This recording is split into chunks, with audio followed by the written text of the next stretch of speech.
नमस्कार दोस्तों। आज के इस कालखंड में आपका स्वागत है।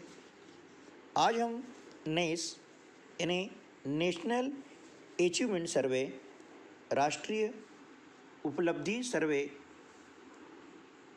के तैयारी के लिए राज्य शिक्षा केंद्र भोपाल के द्वारा एक अभ्यास प्रश्न बैंक जारी किया गया है, ताकि बच्चे उन अभ्यास प्रश्न बैंक के प्रश्नों को हल करके उन प्रश्नों की जो प्रकृति है, नेचर है, उनको समझ सकें।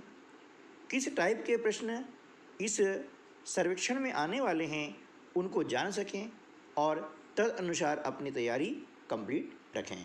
इसी उद्देश्य से राज्य शिक्षा केंद्र भोपाल के द्वारा अभ्यास प्रश्न बैंक जारी किया गया है और हमने उस अभ्यास प्रश्न बैंक को कैसे हल करें, यह बताने के लिए एक वीडियो का सीरीज स्टार्ट किया हुआ है।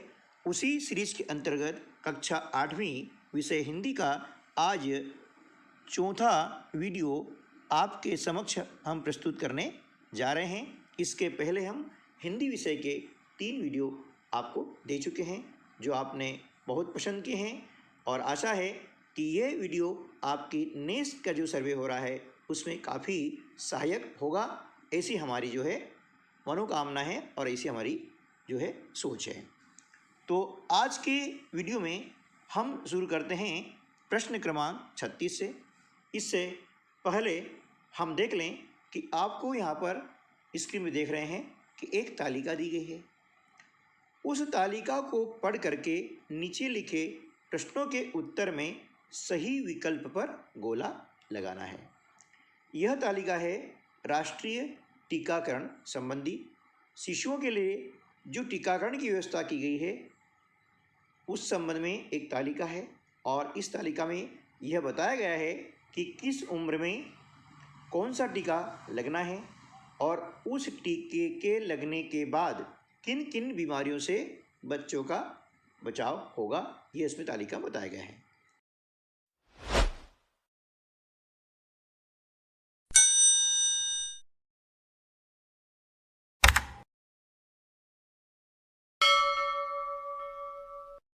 तालिका को आप ध्यानपूर्वक देखें, समझें और फिर नीचे लिखे प्रश्नों के आप जवाब दें। है ना?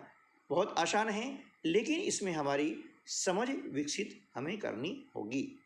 तो पहला देखते हैं, उम्र के कॉलम में जन्म से 24 घंटे के भीतर अस्पताल में जो टीका लगाया जाता है उसका नाम है BCG, OPV एवं हेपेटाइटिस बी। अब इन टीकों के लगने से क्या होगा, किन किन बीमारियों से बचाव होगा, वह दी है TB यानी तपेदिक, पोलियो एवं पीलिया। ठीक है, इन बीमारियों से बचाव होगा। 1.5 माह की उम्र पर जो टीका लगेगा उसका नाम है DPT1, हेपेटाइटिस B1 तथा OPV1। इन टीकों से डिप्थीरिया, काली खांसी, टिटेनस, पीलिया तथा पोलियो जैसी बीमारियों से बचाव होगा। 2.5 माह की उम्र में टीका कौन सा लगेगा, वह है DPT2, हेपेटाइटिस B2 तथा OPV2। ठीक है ना। इनके लगने से जिन बीमारियों से बचाव होगा वे बीमारियां हैं डिप्थीरिया, काली खांसी, टिटेनस, पीलिया तथा पोलियो। चौथा, 3.5 माह की उम्र में टीका लगेगा DPT3, हेपेटाइटिस B3 तथा OPV3। इनके लगने से डिप्थीरिया, काली खांसी, टिटेनस, पीलिया तथा पोलियो से बचाव होगा। 5वां नंबर है 9 से 12 माह तक जो टीका लगेगा उसमें खसरे का टीका प्रथम, विटामिन ए की प्रथम खुराक, और ये लगने से खसरा और रतुंधी रोग से बचाव होगा। आपको मालूम है कि विटामिन ए की कमी से रतुंधी रोग होता है, तो उसकी खुराक जो है 9 से 12 माह के अंदर दी जाती है। छठा है 16 से 24 माह पर जो टीका लगेगा वह है डीपीटी प्रथम बूस्टर तथा पोलियो बूस्टर। इनके लगाने से जिन बीमारियों से बचाव होगा वे बीमारियां हैं डिप्थीरिया, काली खांसी, टिटेनस तथा पोलियो।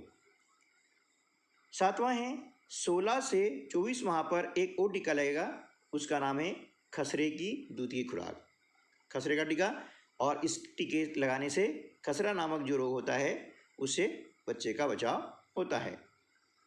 16 माह से 5 वर्ष तक जो टीका लगाया जाएगा वह टीका होगा विटामिन ए की दूसरी से 9वीं खुराक 6 माह के अंतराल पर।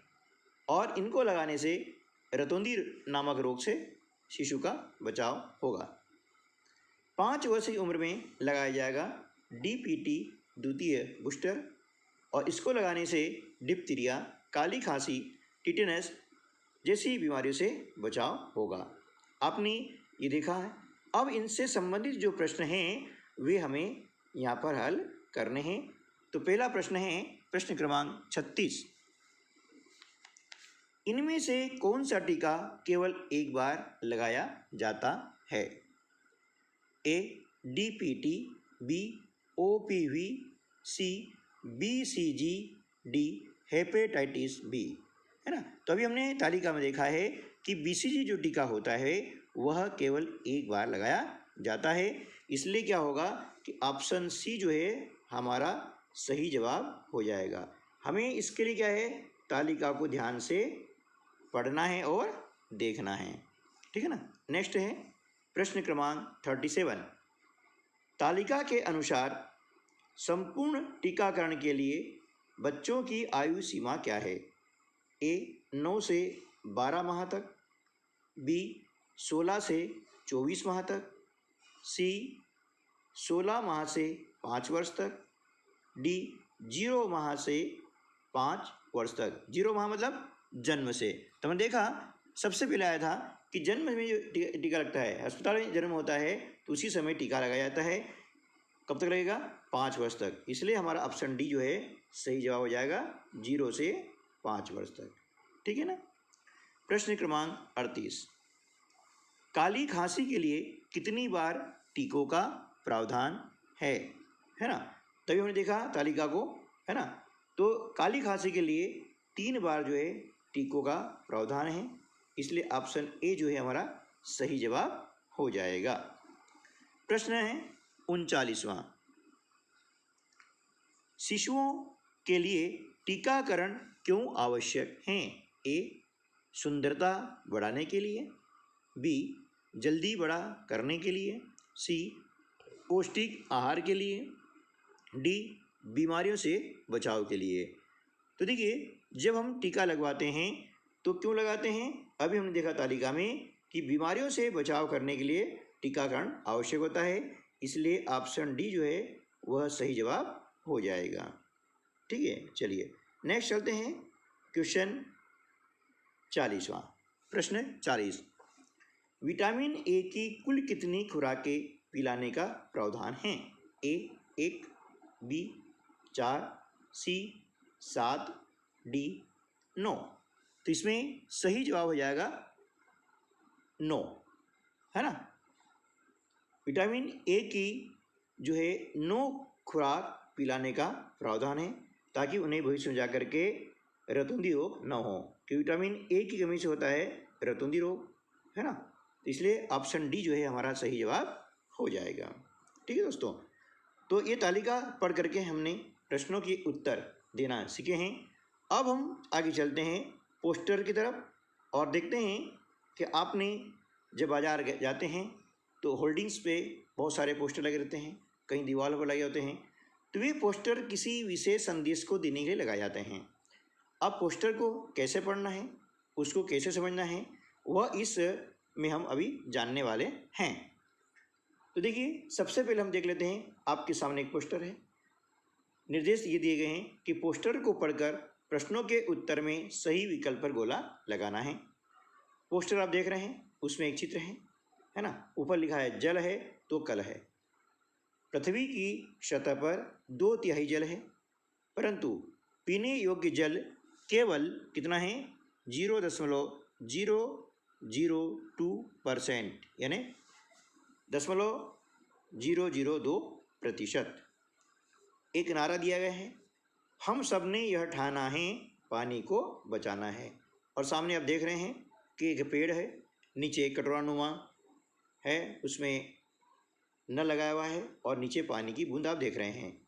ये सौजन्य से किसने बनवाया है? तो ग्राम पंचायत अकोलिया, कोष्टक में धार यानी जिला धार के द्वारा यह प्रसारित किया गया है।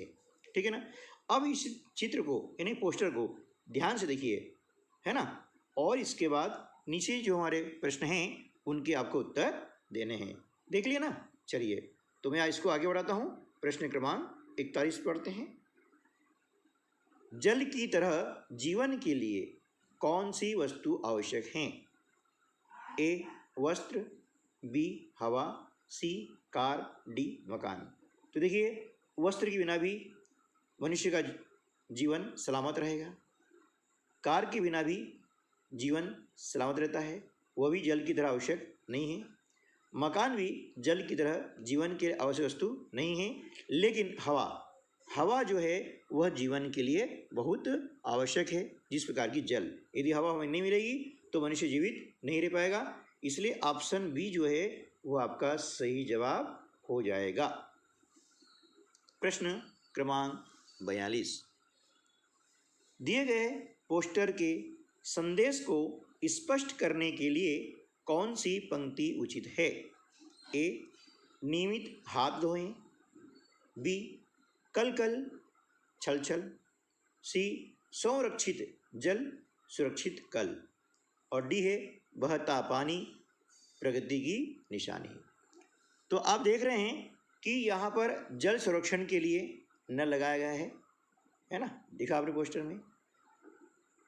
तो संरक्षित जल यानी जल को जब हम संरक्षित करेंगे तभी कल हमारा सुरक्षित है, कि पानी को बचाना है ना। तो पानी बचाने के लिए उसका संरक्षण बहुत ज़रूरी है। इसलिए यहाँ पर ऑप्शन सी जो है वह सही जवाब हो जाएगा। ठीक है दोस्तों, चलिए नेक्स्ट चलते हैं। प्रश्न क्रमांक 43। हम सब ने ठाना है पंक्ति की अगली उचित पंक्ति क्या होगी जो जल संरक्षण को प्रेरित करें? ऑप्शन ए घर पर खूब नहाना है, बी नल से पानी लाना है, सी पानी हमें बहाना है, डी बूंद बूंद पानी बचाना है। तो देखिए, घर पर खूब नहाने से पानी का बचाव नहीं होगा, जल संरक्षण नहीं होगा, इसलिए ऑप्शन इस सही नहीं हो सकता है।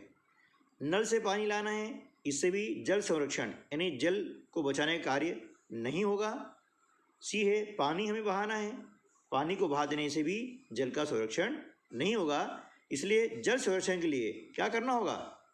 पानी की हर बूंद को बचाना होगा। यानी यहाँ पर ऑप्शन नंबर जो डी है वह सही जवाब हो जाएगा, कि बूंद बूंद आपको क्या करना है? बचाना है ना। ये आपका सही जवाब हो जाएगा।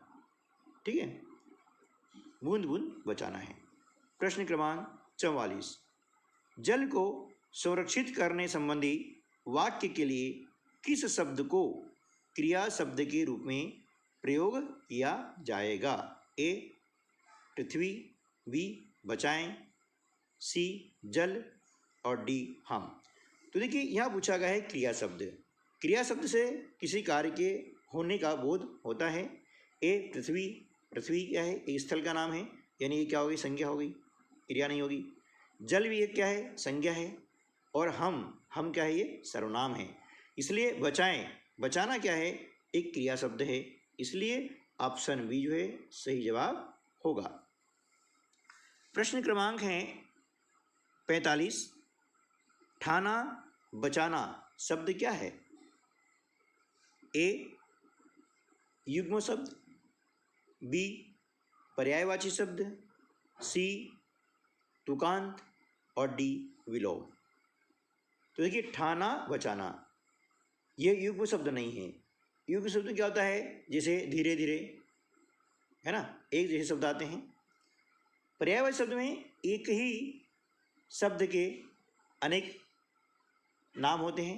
जैसे सूर्य, सूर्य को रवि बोलते हैं, भानु, भास्कर, दिवाकर, दिनकर, है ना, ये इसके कहलाते पर्यायवाची, जो कि यहाँ ठाना का पर्यायवाची बचाना नहीं होता है। तो ये भी ऑप्शन सही हमारा नहीं होगा।